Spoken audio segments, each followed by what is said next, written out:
before, alam nyo na rin to, like, small, hindi naman siya malaking bagay, pero... Sino yan? Si Joanna yan. Hindi, kasi nung bata ako, pa sin grade 6. Grade 6 ako nun. Tapos, yung majorette. Hindi, gusto ko lang i-share. Kasi magandang ano rin to, magandang story. Kasi, nung time na grade 6 ako, gustong-gusto namin.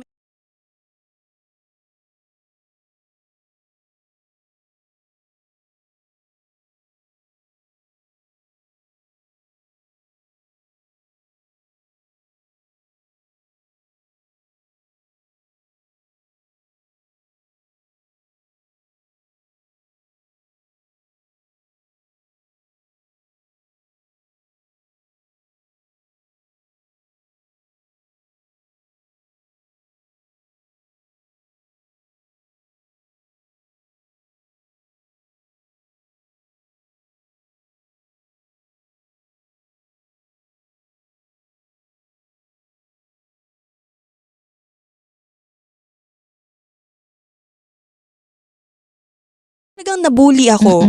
Nabully talaga ako na as in gumawa sila ng group chat na parang, ay hindi naman group chat, parang yung circle of friends niya parang ayaw sa akin kahit yung mga mga tita niya, ganyang family niya parang pinag-uusapan ako na ganyan. Tapos parang ginagaslight ako, ginagaslight ako na parang ako daw yung may kasalanan, ako daw yung nambubuli, which is not true naman. Kasi ako naman talaga yung OG, kumbaga. Tapos siya lang yung umagaw. Parang ganun. Ay, away bata talaga siya. Yeah. Pero naging malaki lang kasi parang ang daming ang dami ng mga karakter na pumasok. So, ayun. So, ang ginawa namin ni Mami, hinayaan na lang namin, okay, sa'yo na yung posisyon na yan, aalis na lang ako, ganyan. Tapos, in-unfriend ko talaga, blinak ko sila, yung mga alam kong ayaw sa akin na parang mga kasamahan nung umagaw. Parang, okay, cancel ko na itong mga taong to. Ayoko na, hindi ko na sila anuhin.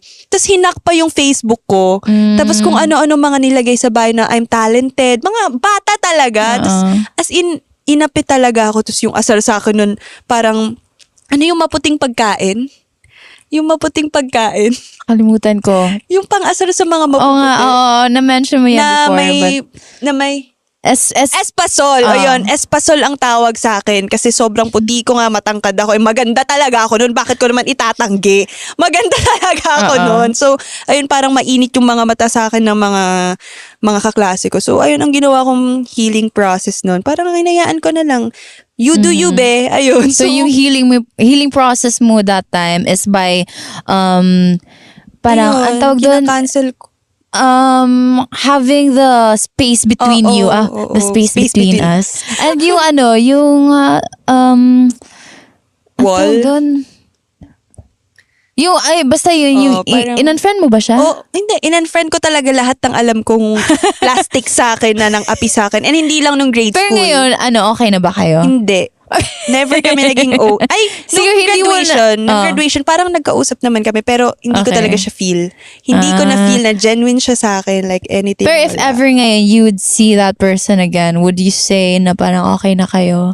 Oo naman, like, kasi parang you've healed na, no? And then it's been a long time. Okay na yun. So, like, okay na. Like, mga tama bata na, naman kami. Ganon. Tama na. So, in-friend ko na sila, ganyan. Pero ngayon, deadma kasi, andito na ako ngayon so hindi naman na ako makakabalik dun sa lugar namin na parang, hindi na ako babalik dun permanent kasi nandito yung career and all. So, parang feeling ko naman, wala na talagang and connection. And it's all in the past na. That's it. That's memory done. na lang siya. Parang another book na you've read and closed, that's it. And hindi lang nung elementary, high school din, pati high school. Yun yung high school, yung sinasabi ko kanina na parang gumawa ng mga GC ganyan para pag-usapan ako. Kasi crush ako ng mga jowa nila. Yun, crush ako ng mga jowa nila kaya inaaway ako. So, bakit ako ba yung inaaway nyo? Hindi ko naman inaaway mga jowa nyo. So, ayun, parang dead man na lang sa kanila. Ayun, yun lang. Eto, now, ayun, after all that, how can you say you've healed?